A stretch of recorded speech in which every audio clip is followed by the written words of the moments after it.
ब्राह्मणों को आधुनिक भारत और सनातन स्वरूप का शिल्पकार माना जाए या फिर सदियों पुरानी जाति व्यवस्था के लिए जिम्मेदार। क्या आज का हमारा समाज ब्राह्मणों द्वारा वर्षों पहले किए गए अनुकूल रणनीतिक समझौतों का परिणाम या समाज में मौजूद जातीय विभाजन की जड़ ब्राह्मणों के प्राचीन निर्णयों में छुपी है? लगभग 1500 से 500 ईसा पूर्व के दौरान समस्त सनातन धार्मिक गतिविधियों का केंद्र यज्ञ हुआ करते थे। इंद्र, अग्नि और वरुण जैसे देवताओं को प्रसन्न करने के लिए पवित्र अग्नि में घी और अन्न की आहुति दी जाती थी। उस समय यह अटूट विश्वास था कि इन यज्ञों से ही ब्रह्मांड का संतुलन बना रहता है। परंतु धीरे धीरे वैचारिक परिवर्तन आया और यह माना जाने लगा कि बाहरी अग्नि में आहुति देने से कहीं अधिक महत्वपूर्ण आंतरिक अग्नि है, अर्थात आंतरिक अध्यात्म की आवश्यकता अधिक है। इसका एक व्यवहारिक कारण यह भी था कि यज्ञ करना अत्यंत खर्चीला और जटिल कार्य था। इसके लिए विशेष पंडितों, प्राचुर सामग्री, अत्यधिक समय की आवश्यकता होती थी, जो एक समान मनुष्य के लिए अत्यंत कठिन था। जनमानस की इस कठिनाई को देखते हुए ब्राह्मणों ने सरल पूजा पद्धति की ओर रुख किया।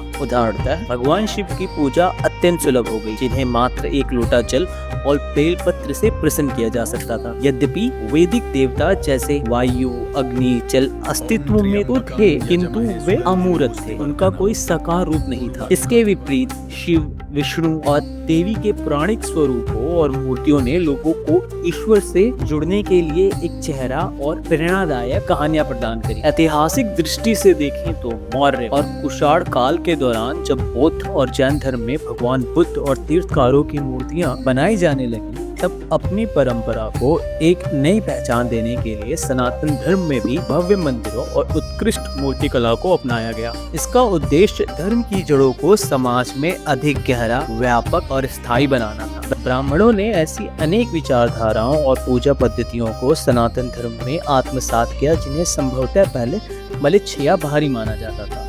जैसे जैसे सनातन धर्म का विस्तार हुआ, ब्राह्मणों ने नए क्षेत्रों में प्रवेश किया और वहां के स्थानीय विचारों को अपनाया। हालांकि ये मार्ग सरल नहीं था। उन्हें जैन और बौद्ध धर्म जैसे पंथों से कड़ी चुनौती मिल रही थी। बौद्ध और जैन धर्म अपनी सरलता, अहिंसा और नैतिक व्यवहार के कारण आम जनता में अत्यधिक लोकप्रिय हो रहे थे। बौद्ध धर्म का यह प्रसार ब्राह्मणों के लिए चिंता का विषय बन गया, क्योंकि यह आर्य क्षेत्रों को अपने में समाहित कर रहा था। इसी काल में ग्रीक, इंडो-सीथियन और अन्य विदेशी कबीलों के आगमन से एक जटिल राजनीतिक और सांस्कृतिक मिश्रण तैयार हुआ, जिससे धार्मिक क्षेत्र में प्रतिस्पर्धा और बढ़ गई। इन परिस्थितियों में ब्राह्मण के पास दो ही विकल्प थे, या तो वो मलच्छ को अपने पतन का कारण मान ले, या फिर चतुर और अनुकूल समझौते करके स्वयं को प्रासंगिक बनाए रखे। धार्मिक अनुष्ठान वेदों और यज्ञों से हटकर दार्शनिक चिंतन की ओर मुड़ गए, जिन्हें बाद में उपनिषदों में संकलित किया गया। इतिहास के इस मोड़ पर धर्म का स्वरूप बदलने लगा।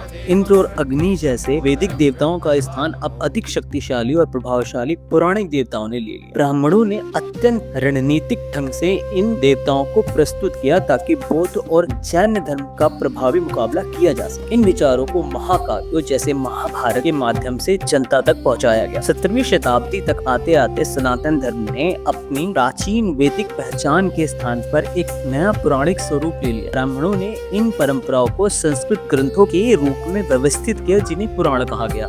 इन पुराणों का ढांचा अत्यंत लचीला था, जैसा कि 1804 में एक ब्राह्मण विद्वान ने उल्लेख किया। पुराणों की शैली ऐसी रखी गई कि समय के साथ उसमें सुधार या संपादन की गुंजाइश बनी रहे, अर्थात उसमें समय के साथ अमेंड्स किए जा सके। यही कारण है कि जैसे जैसे विभिन्न जनजातियां इस संस्कृति से जुड़ती गईं, पुराणों के नए संस्करण सामने आते गए। स्कंद पुराण इसका सबसे बड़ा उदाहरण। इंडोलॉजिस्ट वेंडी डॉनिगर के अनुसार जब भी कोई ऐसी कथा मिलती जिसका कोई स्पष्ट स्रोत ना होता, उसे स्कंद पुराण का हिस्सा मान लिया जाता। यहाँ तक कि भविष्य पुराण जैसे ग्रंथों में मुस्लिम सुल्तानों और रानी विक्टोरिया यानी विक्टावती तक का उल्लेख मिलता है। अंततः पुराणों का यह लचीलापन ही उनकी सबसे बड़ी शक्ति है। यह न केवल अलग अलग सभ्यताओं को वैधता देता है, बल्कि उन्हें अखंड सनातन के ढांचे से भी जोड़ता है। ब्राह्मणों ने क्षेत्र मान्यताओं को सार्वभौमिक यूनिवर्सल बनाकर भौगोलिक और सांस्कृतिक विविधताओं को एक सूत्र में पिरोया। उन्होंने उन विदेशी परंपराओं को भी अपने भीतर आत्मसात कर लिया जो अन्यथा सनातन के विरुद्ध खड़ी हो सकती थी। इसी दूरदर्शिता ने भारतवर्ष को एक स्थायी सांस्कृतिक पहचान और मजबूती प्रदान की।